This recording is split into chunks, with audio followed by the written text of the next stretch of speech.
इस कार्यक्रम के प्रायोजक हैं रोजगार डेवलपर्स। नमस्कार, आप देख रहे हैं पल्स 24 न्यूज। मैं आपके साथ दिव्या पैन्यूली। वक्त हो चला है उत्तराखंड की खबरों का, लेकिन उससे पहले से डालते हैं हेडलाइंस पर। उत्तराखंड में एसआईआर अभियान शुरू। बीएलओ घर घर बांट रहे गणना फॉर्म। मतदाता सूची सुधार के लिए विशेष गहन पुनरीक्षण अभियान तेज। Book a call with BLO सुविधा से प्रक्रिया हुई आसान। देहरादून के नागठाट में जौनसार पावर महोत्सव का हुआ आयोजन। मुख्यमंत्री पुष्कर सिंह धामी ने की शिरकत। सीएम ने की क्षेत्रीय विकास को लेकर अहम घोषणाएं। बोले पहाड़ी विकास सरकार की प्राथमिकता। रामनगर महंगाई के खिलाफ कांग्रेस का जोरदार प्रदर्शन। कांग्रेस कार्यकर्ताओं ने केंद्र सरकार का पुतला फूंका। पेट्रोल, डीजल और गैस की कीमतों पर गरमाई सियासत। रामनगर कोसी बैराज में नहाते समय 2 युवकों की डूबकर मौत। तेज बहाव में फंसकर गई 2 दोस्तों की जान। रेस्क्यू के बाद अस्पताल में मृत घोषित हुए दोनों युवक। तुम दोनों की मेहनत बहुत रंग लाई है बेटा। घर बहुत सुंदर बना है। ये मेरे पापा का घर। पता है, देख तेरे पापा की नेम प्लेट अपने हाथों से लगाऊंगा। नेम प्लेट तो लग चुकी पापा।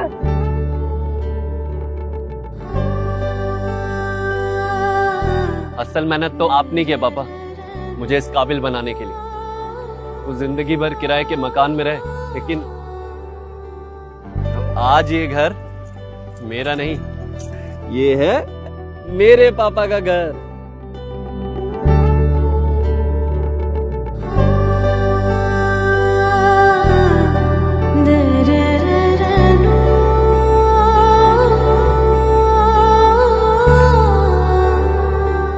उड़ान सपनों की, आंगन खुशियों का और साथ सकर्णी का।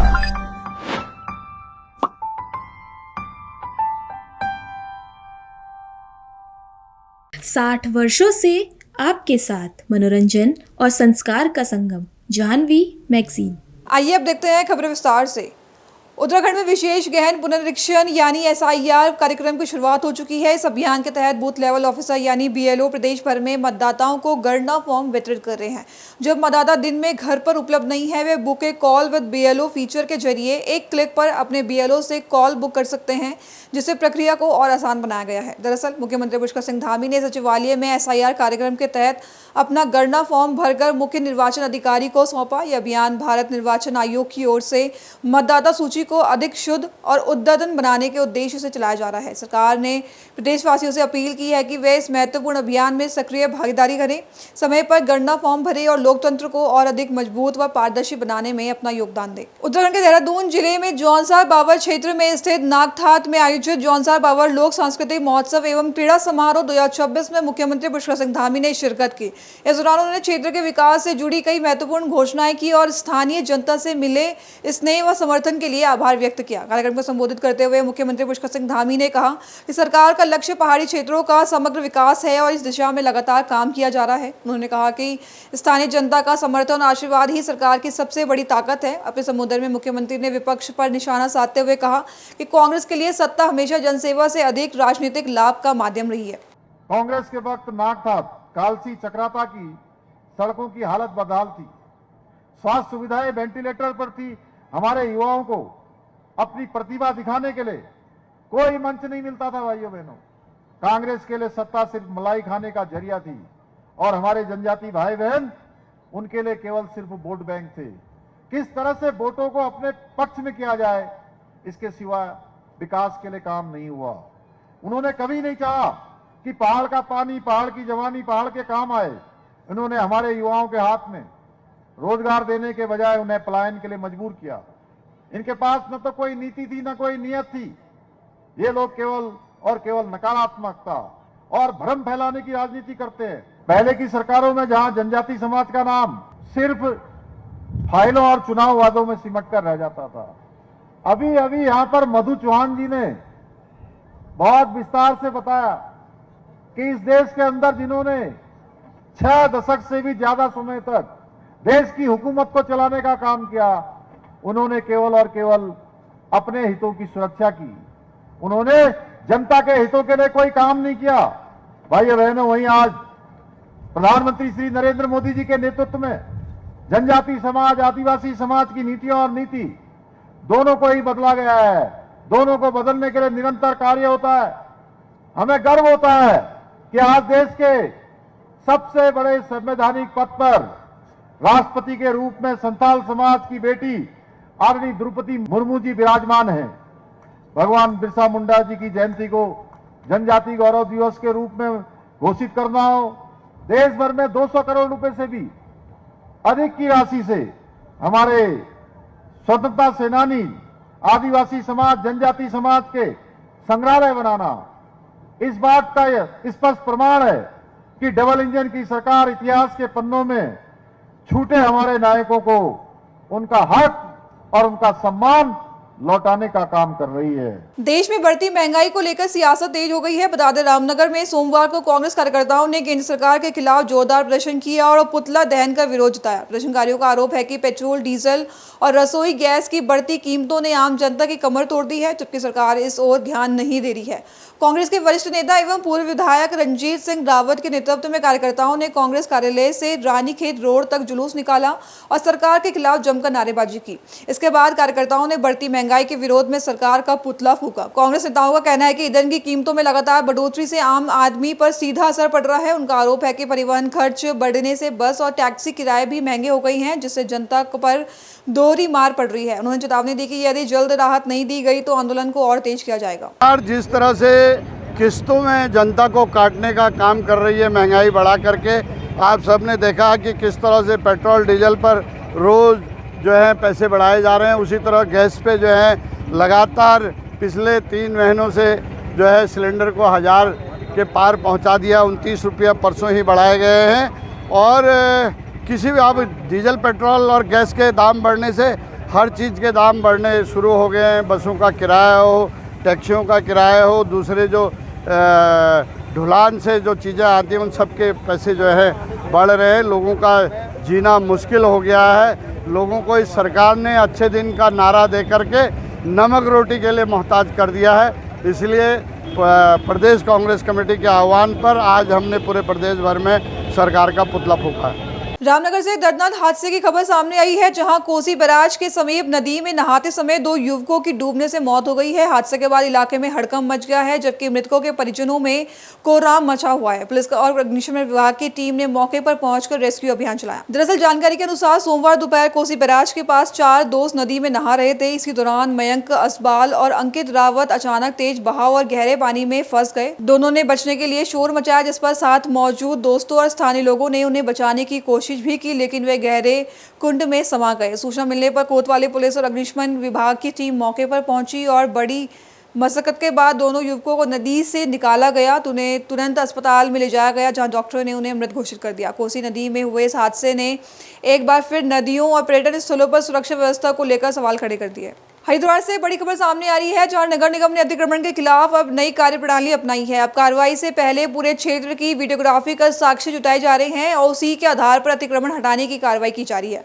इसी क्रम में शहर में व्यापक अतिक्रमण हटाओ अभियान चलाया गया। दरअसल अभियान के तहत सुबह करीब 10 बजे पूरे क्षेत्र की वीडियोग्राफी कर फुटपाथ, नालियों और सार्वजनिक स्थलों पर किए गए अतिक्रमण की पहचान की गई। इसके बाद नगर निगम की टीम ने मौके पर पहुंचकर एक अतिक्रमणकारी के खिलाफ कार्रवाई की और अवैध रूप से लगाए गए बोर्ड, सामान और अन्य सामग्री को हटाकर जब्त किया। नगर निगम प्रशासन ने कहा कि शहर को अतिक्रमण मुक्त बनाने के लिए साक्ष्य आधारित अभियान लगातार जारी रहेगा। साथ ही व्यापारियों और नागरिकों से अपील की कि वे सार्वजनिक स्थानों को अतिक्रमण से मुक्त रखने में सहयोग करें। हरिद्वार से एक चौंकाने वाली खबर सामने आई है, जहां हर की पौड़ी और सीसीआर भवन से महज 900 मीटर की दूरी पर खुलेआम सट्टे के कारोबार का आरोप लगा है। इस पूरे मामले का एक वीडियो सोशल मीडिया पर तेजी से वायरल हो रहा है, जिसमें कुछ लोग कथित तौर पर सट्टा खेलते नजर आ रहे हैं। मामले ने प्रशासनिक व्यवस्था पर गंभीर सवाल खड़े कर दिए हैं। वायरल वीडियो के सामने आने के बाद सवाल उठ रहा है कि आखिर ये लोग कौन हैं जो हरिद्वार नगर निगम की जमीन के आसपास बेखौफ होकर इस तरह के अवैध कारोबार चला रहे हैं। क्या इन्हें किसी का संरक्षण प्राप्त है या फिर जिम्मेदार विभाग इस पूरे मामले से अनजान बना हुआ है? फिलहाल पूरे मामले में प्रशासन की कार्रवाई पर सभी की नजरें टिकी हुई है और इस कथित सट्टा कारोबार पर कब और क्या कदम उठाए जाएंगे, देखना होगा। हरिद्वार से बड़ी खबर सामने आ रही है, जहां पेंटागन मॉल में स्थित स्पा सेंटर में अवैध गतिविधियों के आरोपों को लेकर जन अधिकार पार्टी शक्ति ने आवाज उठाई है। बता दें, पार्टी के राष्ट्रीय महासचिव हेमंत भंडारी ने इस मामले को लेकर गंभीर सवाल खड़े किए हैं। उन्होंने चेतावनी दी कि यदि पेंटागन मॉल स्थित स्पा सेंटर पर प्रभावी कार्रवाई नहीं हुई तो पार्टी जन जागरण अभियान चलाकर इस मुद्दे को बड़े स्तर स्तर पर उठाएगी। दरअसल हेमा भंडारी का कहना है कि बाहरी राज्यों से आए कुछ कारोबारी देवभूमि उत्तराखंड की पवित्र छवि को नुकसान पहुंचाने का प्रयास कर रहे हैं। उन्होंने सवाल उठाया कि आखिर ऐसे अवैध गतिविधियां किसके संरक्षण में चल रही है और जिम्मेदार विभाग इस पर कार्रवाई क्यों नहीं कर रहे हैं। हेमा भंडारी ने कहा कि हरिद्वार जैसे धार्मिक नगर में मर्यादा किसी भी तरह का समझौता स्वीकार नहीं किया जाएगा। कल जो है पेंटागन मॉल गए थे और वहाँ पे कुछ स्पा सेंटर चल रहे हैं जिसमें गलत गतिविधियों से कार्य किया जाता है, तो क्या आपके जाने के बाद क्या आपने वहाँ क्या देखा? देखिए काफ़ी टाइम से मुझे शिकायतें आ रही थी, अलग अलग जगह से शिकायतें आ रही थी और सबसे बड़ी बात यह है कि वहाँ पर स्टूडेंट्स लोग जब जाते हैं तो उनके परिवार वाले जब शिकायत करते हैं तो ये देवभूमि उत्तराखंड में और स्पेशली तीर्थ नगरी हरिद्वार में इतने सालों से अगर ये लगातार चल रहे हैं और पुलिस प्रशासन इसको संज्ञान में नहीं ले रही है, वहाँ इतने बड़े बड़े नेता हैं, नेत्रियाँ बैठी हैं, वो इसको संज्ञान में नहीं ले रही हैं, मतलब बीचों बीच ये काम चल रहा है और खुलेआम चल रहा है। तो इसको देखते हुए ही कल हम लोगों ने बिना बताए किसी को वहाँ पर छापा मारा और वहाँ पर जो है किसी के पास कोई therapy cross gender massage centre वहाँ पर चल रहे हैं और वहाँ पर किसी के पास थेरेपी सर्टिफिकेट भी नहीं था। एक संचालिका है जो पहले भी पकड़ी गई है, शिवालिक नगर में भी एक भांडाफोड़ हुआ था, शिवालिक नगर में भी ऐसा कांड सामने आया था, उसके बावजूद भी पेंटागन मॉल में खुलवा दिए गए इस तरह के स्पा सेंटर जो कि पूरे भारत में बैन है। लेकिन यहाँ पर तीर्थ नगरी और धर्म नगरी हरिद्वार में तक ऐसे काम चल रहे हैं, वैसे तो पूरे उत्तराखंड में ही चल रहे हैं, तो क्यों नहीं संज्ञान में लिया जा रहा है? क्यों मुख्यमंत्री जी, शासन प्रशासन इसको संज्ञान में नहीं ले रहा है? तो हम लोगों ने जब वहाँ पर छापा मारा तो हमारे साथ में हाथापाई भी की गई, हमारे साथियों के साथ हाथापाई की गई, हमारे मोबाइल तक छीने गए और वहाँ पर जब मैंने उनकी प्रूफ मांगे लड़कियों के तो कहा गया ये नई नई लड़कियाँ हैं, किसी का मतलब प्रूफ नहीं दिखाया गया, आईडी प्रूफ नहीं दिखाए गए किसी के भी, किसी के पास सर्टिफिकेट नहीं था और इस तरह की धमकियाँ भी देने लगे। बाद में वो लोग ने एक्सेप्ट किया कि हाँ चल रहा है और हम लोग को रोटी पर के लिए लोग क्यों आते हैं, उन लोगों ने मुझसे ऐसे किया। लेकिन हैरानी की बात वहाँ होती है कि कल से अब तक मीडिया तक इसको छाप चुकी है, मीडिया तक देख चुकी है और हम वायरल हो चुका है। उसके बाद वहाँ की पुलिस प्रशासन में है, वहाँ का LIU, वहाँ की इंटेलिजेंस, मतलब क्या किस चीज़ का इंतज़ार कर रहे हैं कि वहाँ पर कोई घटना हो जाए, कोई दुर्घटना घट जाए, इस चीज़ का इंतज़ार कर रहे हैं या क्यों बढ़ावा दिया जा रहा है? तो ये बड़ा सोचनीय विषय है और सीधा सवाल पुलिस प्रशासन पे लगता है कि पुलिस प्रशासन ने क्यों इसका संज्ञान नहीं लिया और अगर संज्ञान में था तो क्यों एक्शन नहीं लिया गया। और हमने अल्टीमेटम दिया है कि अगर 3 दिन के अंदर सील नहीं किए गए इस तरह के सेंटर तो हमारा जो है बहुत बड़ा प्रदर्शन हम लोग करेंगे, इसके लिए आंदोलन होगा। और ऐसे ही कई सेंटर चल रहे हैं, रघुनाथ मॉल में चल रहे हैं, रुड़की में, इन्हीं के जो पेंटागन मॉल में मतलब इतनी कमाई हो गई है कि 5 सेंटर इनके रुड़की में भी खुल गए हैं।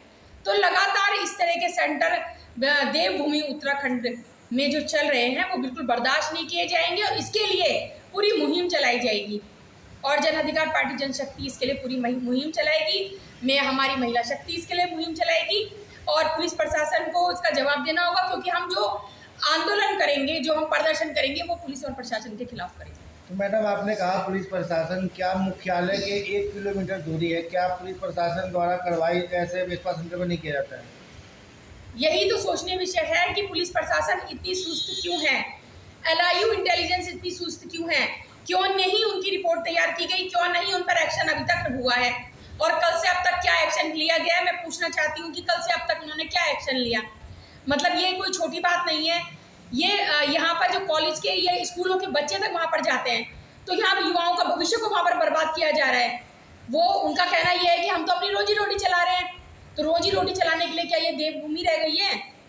ऐसे जहाँ धंधे होते हैं वहाँ जाएं, हमारी देवभूमि को कलंकित ना करें, हमारी देवभूमि उत्तराखंड को हम ऐसे जो है बदनाम नहीं होने देंगे और इस तरह के कृत्य यहाँ बर्दाश्त नहीं किए जाएंगे। मैडम आप तो महिला है, नारी शक्ति है, जब आपके साथ स्पा सेंटर में ऐसे गलत व्यवहार कर सकते हैं, अगर कोई जेंट्स अगर इसका स्टिंग करता है तो जेंट्स के साथ क्या करेंगे?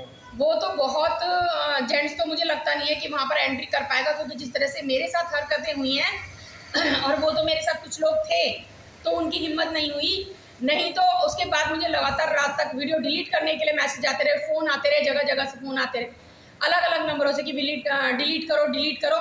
वो अचानक से लाइव वीडियो बन गई और वो चल गई। अदरवाइज़ उन्होंने हमारे जो है फ़ोन तक छीनने शुरू कर दिए थे और जो है हमें ज़बरदस्ती बिठा दिया गया अंदर, ये करके कि जब तक आप डिलीट नहीं करोगे बाहर नहीं जाओगे। मेरे साथियों को बाहर भेज दिया और मेरे साथ के गए हुए थे और मुझे वहाँ बिठा दिया कि यहीं पर डिलीट मारो वीडियो, और बिल्कुल गिड़गिड़ाने लगे कि डिलीट मारो वीडियो, डिलीट मारो, उसके बाद हम जाने देंगे आपको। ऐसी कौन महिला थी जिनका कुछ नाम पता है मैडम?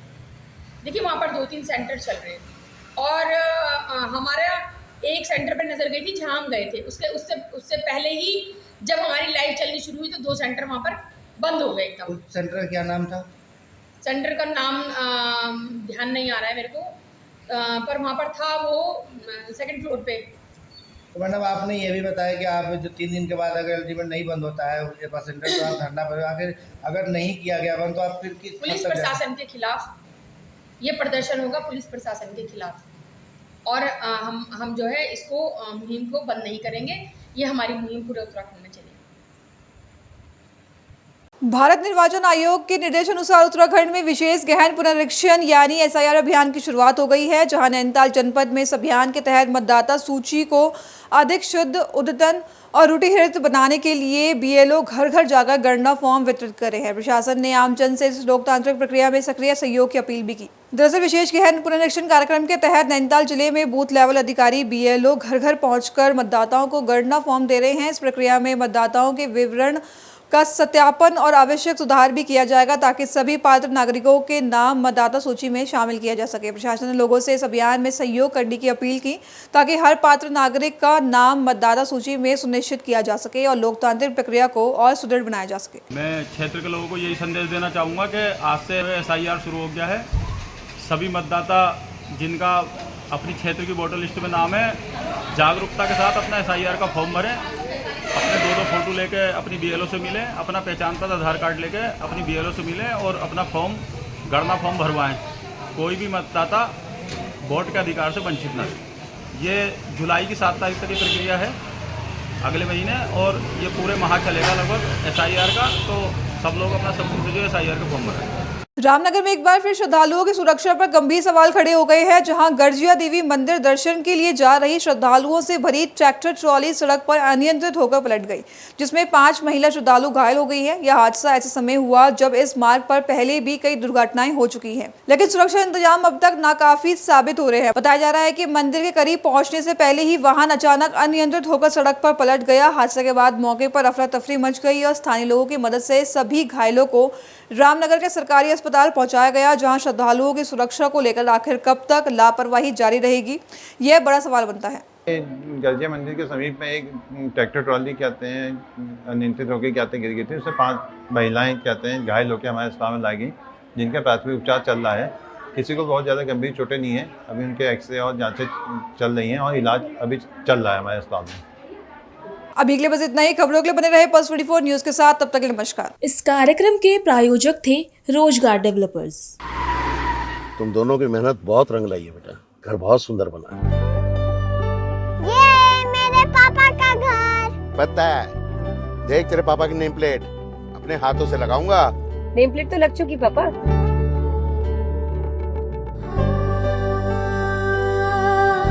असल मेहनत तो आपने की है पापा, मुझे इस काबिल बनाने के लिए। वो जिंदगी भर किराए के मकान में रहे, लेकिन आज ये घर मेरा नहीं, ये है मेरे पापा का घर।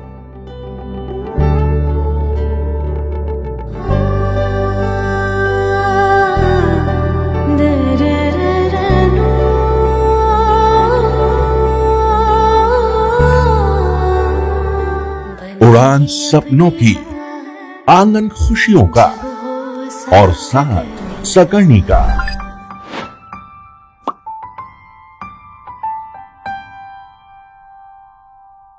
60 वर्षों से आपके साथ मनोरंजन और संस्कार का संगम, जाह्नवी मैगजीन।